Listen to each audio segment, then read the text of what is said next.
What's going on, guys? Welcome back to your Lake Fork guy. Welcome back. It's been a while. Where have I been? Guys, I've been on vacation. So this being the first video back, man, I thought I would dive into the topic that's most important to me when it comes to this world of bass fishing. That, of course, is Lake Fork, the health of Lake Fork, and we're talking about resurgent vegetation. Is there grass in Lake Fork? And more importantly, are they spraying it already?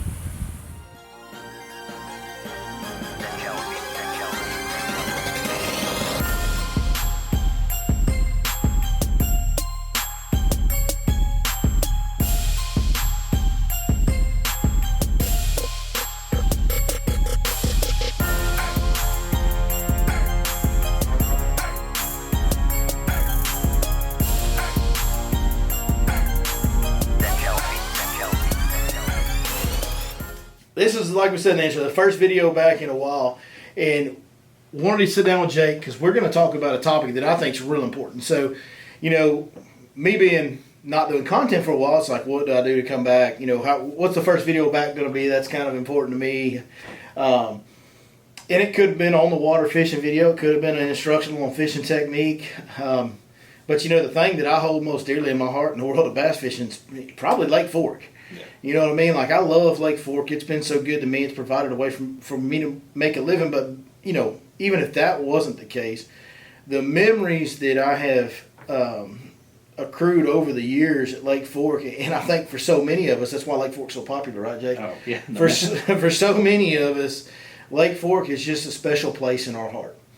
And maybe the most important factor in the health and well-being of Lake Fork might be the vegetation in it. It is, without a doubt. Without a doubt. That's coming from the biologist. So what we're going to talk about today is the vegetation in Lake Fork, because there is grass in Lake Fork right now.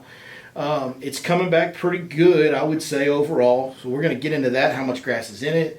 We're going to talk about all the and what you guys are going to do to manage it. Are they spraying the grass? Are they going to spray the grass?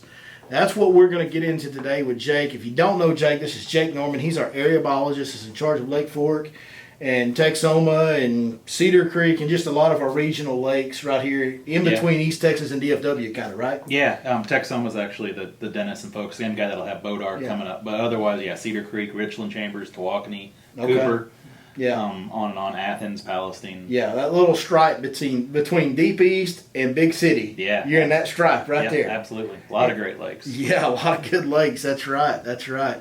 And we're fortunate to have all those, and honestly, the reason we're so fortunate to have all those is, in a lot part, is due to a lot of the stuff you guys have done over the years, even before your time. Oh, absolutely. The people before you have done over the years to take care of these fisheries. So let's talk about vegetation, because East Texas is known for grass. And, man, it's kind of been a deal over the years. And, Jake, you know how I am, man. Like, I ain't going to pull no punches. Like, if I think something's messed up, I'm going to tell you. Yeah. And I'm going to ask you the hard questions. This ain't going to be no puff piece report here. So biologists and anglers have not always had the best of relationships when it comes to this topic. Yeah. It seems like for years it was at odds, and there was almost an attitude from the anglers of, you know, they're upset because they feel like you guys are killing the grass, and you guys are upset at the anglers, not you in particular, but the biologists in general. I'm just going to tell you, from the angler's perspective, it was an attitude of, you guys don't know what we know. We're smarter than you are. We know more about science than you. Just shut up and take what we give you. That was kind of how it felt from the angler's perspective for a lot of years. And we as anglers are out there like, no, you know what? We don't know the science, but we know that we see it every day. And we see sick fish, and we see dead grass, and we see the grass go away. We see dead fish at times. We see fish with a lot of sores and infections that are not doing well. I love what you've done since you've got in here, because you do a lot to be transparent and do away with all that. No, like, I've never felt like you were talking down to me about science, or like I didn't know what it's like. You take every one of my concerns that I've had, no matter how silly it was, you've taken it serious. You've been a great asset for us to have. So I guess where we should start is, how is the vegetation on Lake Fork? Let's go over that first. So because you just did a vegetation survey yesterday with John? With John Fendias, who heads up the statewide aquatic habitat enhancement crew. So he oversees spraying statewide. And he's over grass management for the whole state. Absolutely. Yeah. Yep. So, and it wasn't, what we did yesterday was mostly to go out there and just look at the whole lake, looking at the bad stuff, the hyacinth, see if there's any salvinia, but looking at the lake as a whole. So we don't, at that time, we couldn't tell you acreage of what all is out there, but we get a really good idea of what the lake looks like. Yeah. That was the main purpose. And obviously, if you've been on Fork, a lot of areas, like you said, we've got vegetation coming back. Quite a few areas. And that's, I wanted to just look back, last year, the lake was drawn down, whole lake was bare. I mean, it was pretty pitiful. Before we go any further, if you've seen an airboat on Lake Fork or a mud boat and it's a Texas parking lot, guys, they're not spraying, they're surveying. They've been surveying to make a plan. That's part of y'all's process now. The first part is this survey. So sorry to interrupt you. No, that's a good point, because like I told you, I've since the survey yesterday, I've had several people reach out already. Like, there they are again. They're out there in the airboat. I've already got the text. We didn't even have a tank in the boat yesterday. So no, they're just surveying. Absolutely. So, so the lake was drawn down. It came up. We've got vegetation growing everywhere. Yeah. Got a lot of hydrilla in places, which I think I'm probably as happy as anybody to see that. If there's anybody, I don't think anybody wants it to come back more than myself. I mean that. It's coming back. And other stuff. There's a lot of good coontail. There's pondweed. There's lotus. It's looking like a little bit like Fork should again. It's got a long ways to go. It does. But it's looking better. Well, and we're still down a little bit right now, right? Yeah, I bet it's dropping. I haven't checked the water levels. It's been dropping a little bit lately. I've been out there this week. But so we've still got a little bit of room, so that's going to flood even more and create more new growth when that does come up, be it next spring or whenever. So the lake looks good. I mean, there's some sort of it, and it may not be hydrilla or coontail everywhere you go, but there's basically some sort of vegetation growing in every corner of the lake right now. Would you agree with that? Yeah, there's not many places outside of bulkhead, those seawalls, that you're not going to see just bare dirt. There's something, whether it's bulrush, cattails, something.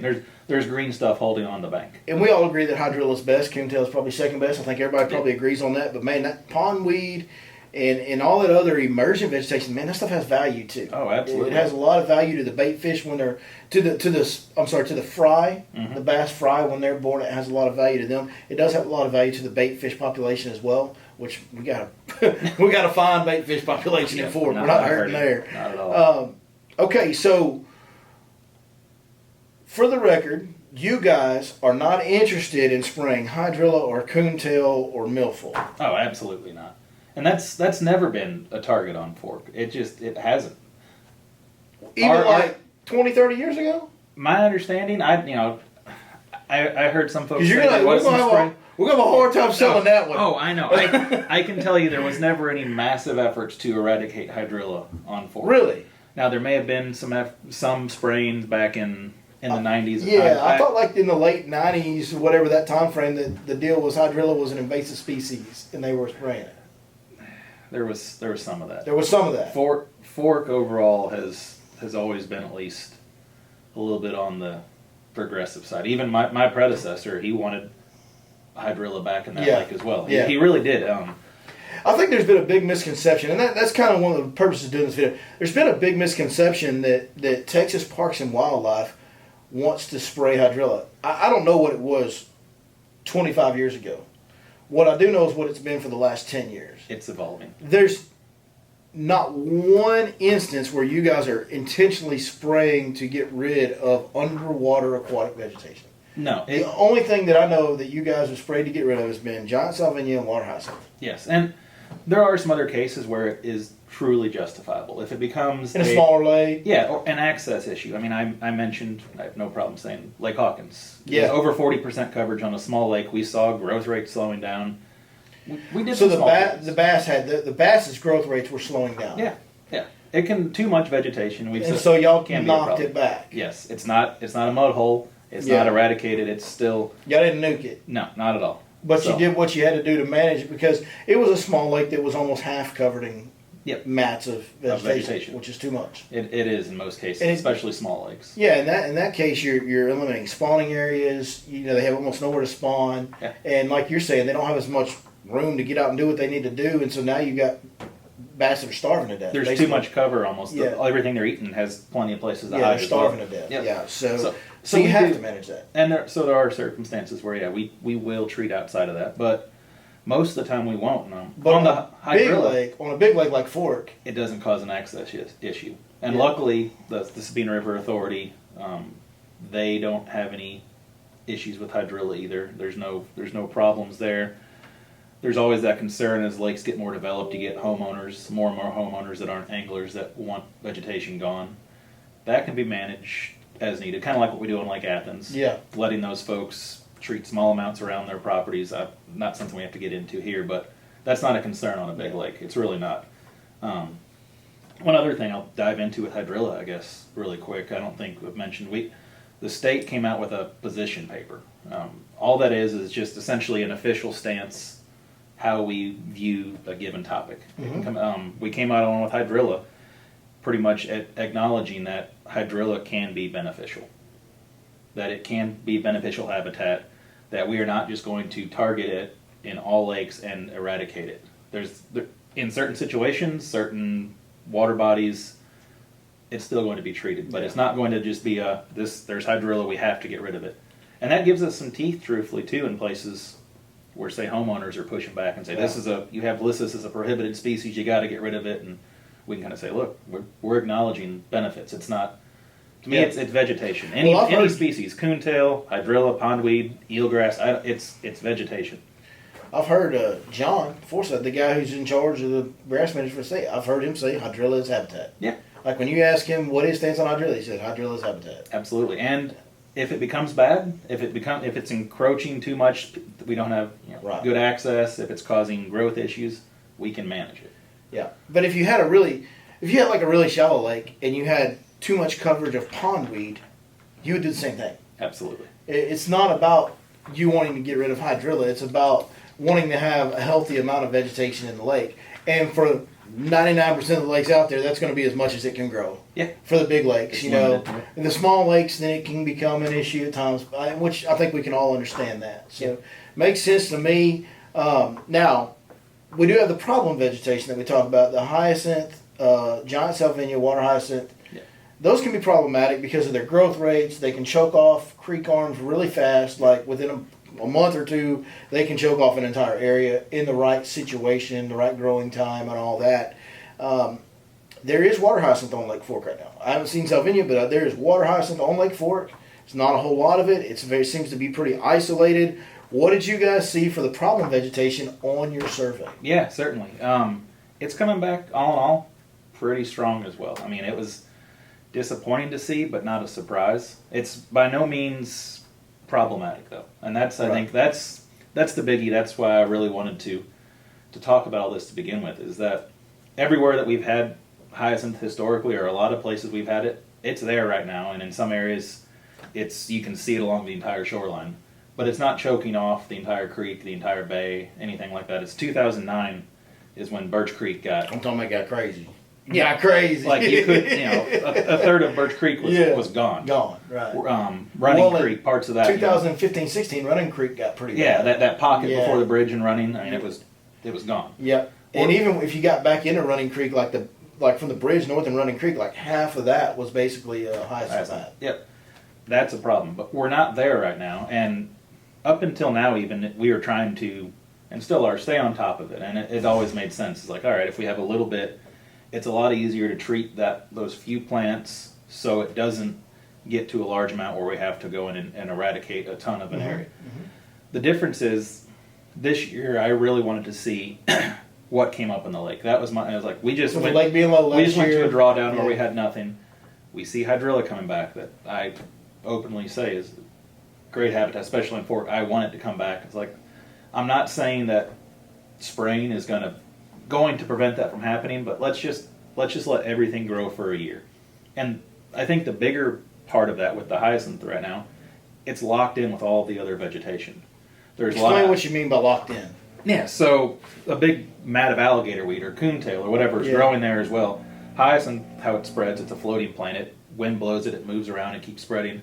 If there's physical plants around it, it's not going to move around. It can't move. It's not. Yeah, it's locked in there, and it's essentially being outcompeted by a lot of these other species. Right. So it's not choked out. It's still growing, but it's just one pod. It can't multiply and spread because it's choked out by the pondweed or whatever it is. Absolutely. Yeah. So I know, even people look at one hyacinth always that want to just eradicate it. They look at it and kind of cringe to know that it's just there and thriving. But my big take home, I think, is, I've mentioned this to a few folks now, it's like, if you look at this area, this map, this shoreline, you see a lot of hyacinth. If we went in there with a spray crew and spot treated all of that hyacinth, what would that change? And it would. Right now, nothing. We'd have put one brown spot in that big mat. Exactly. Yeah, exactly. It's not. You'd have 200 yards of mat and one brown spot. It's not going to change anything. And when you look at the big picture, thinking about how hyacinth grows, it doesn't do well in the winter. I can't recall the last time that we haven't had a freeze in the winter. I mean, it seems like ever. If you get a freeze, Hydrilla hits a reset. It dies and it has to start over the next year. Yep. If you get a freeze. And most years we get a freeze. In fact, those years that hyacinth has gotten bad on fork have been when we've had abnormally warm winters and it never died off through the winter and then it got to really multiply. Yeah. And usually, for me with hyacinth, like it seems like if you get a good freeze every winter for a couple days, man, a hyacinth starts over every year. It does. And it never really becomes a major issue. No. And it, like this year, all those plants there, they're going to be spitting out seeds and there's going to be new. But I also looked at that and I realized on fork, we're not going to ever get rid of, eradicate hyacinth. That seed bed is there. I mean, this year is a perfect example. The lake was bare last year. There was no hyacinth. There was no vegetation. Right. It came right back. And we've seen that years before as well, where we got it down to, say, 10 acres left or less of hyacinth, only for the next spring we see. Everywhere. So the seed bed is there, regardless. Yep. So we're not really going to get ahead of it and eradicate it. And we get a good hard winter. Those growing plants that are there now, they're gone. So sure, we're going to have a seed bed pop up again. And we'll keep evaluating it, truthfully. We talked about it a little bit earlier. If it looks like it did now in April or early May, I'd be a little more nervous. You'd probably start spot spraying because then you've got a longer growing season behind it, right? Yes. So if it looks like that in April and May, the issue is now it gets to grow through May, June, July, August, September, a little bit in October, and that's kind of when the growing season usually stops. And if you've got that long of a growing period, hyacinth does grow very fast. It can get out of control. Right now we've got a limited amount. It's choked off. We're in August already, getting to late August. I mean, the odds of it becoming any type of an issue between now and the winter are nil, really. Yeah, I'm very comfortable with it. So is there a bit of risk in this strategy? There is, but it's one that's it's a calculated decision, knowing what else is growing in the lake, knowing that. Overall takeaway that I'm getting here, just to, because you guys are smart and scientific, and we're all just simple fishermen in some ways. You made the decision, as the guy that's in charge of making the calls on Lake Fork, you made the decision to not spray hyacinth because you wanted to let the lake grow as much vegetation as it could for the first year after the drawdown. Absolutely. And the hyacinth wasn't preventing an immediate problem, so you made the decision to not spot treat the hyacinth in order to let the rest of the vegetation in the lake flourish. Is that basically what absolutely, and that's it. And it's... Folks, do you hear that? He chose, even the one that they say they're going to spray, they're going to kill, the one that's a problem, he's taking a calculated gamble, very mitigated with your knowledge, but a somewhat of a calculated gamble with that to make sure that the lake has good, established, healthy vegetation. Now, that is not the narrative that gets said about our biologists in the state. No, I get it. According to a lot of folks, when we were out there yesterday, we were already out nuking the shoreline. So yeah, absolutely. Rumor spread. And that is not the narrative that I know and that the fishing culture knows, and that's why we're doing this video. We want to make it clear to everybody, these guys have the best interest. I don't know about everybody in every region. I'm sure Todd Driscoll in Southeast Texas has got to be pretty close to you. Oh, yeah. Along the same lines as you, because he loves bass fishing. He's a hell of a bass fisherman. Absolutely. And I've never met Todd or talked to him. I just know of him, so I would assume he's got the same mindset as we all do. He wants the best for the fishery, too. And at this point, we all know vegetation's benefits. But you guys have got to understand, these guys are not out to hurt the fishery. Like, it's their job.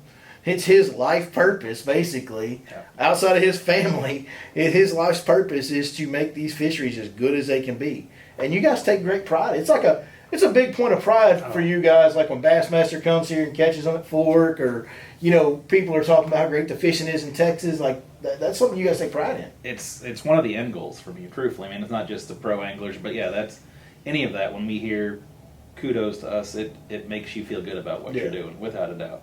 Just like if you take a guide or a client out, absolutely, they catch a personal best, they have a great day, they speak highly of you. It's I don't ever take clients out and go, you know what, man, we're going to go over here where I've never caught a fish. Yeah, I want you to have a terrible day. I just want you to hate this. That's never happened. I want you to leave saying, I hate that guy, I hate this lake. It's no different for us. That's never happened, and that's not happening with you guys. So we wanted to sit down and have this discussion about vegetation management, the decisions they're going to make. There will be no chemicals sprayed on Lake Fork in 2023. Is that correct? That is correct. Yep, you heard it. You heard it from me. That's hot take. Yeah, exactly. Listen, Jake. People don't.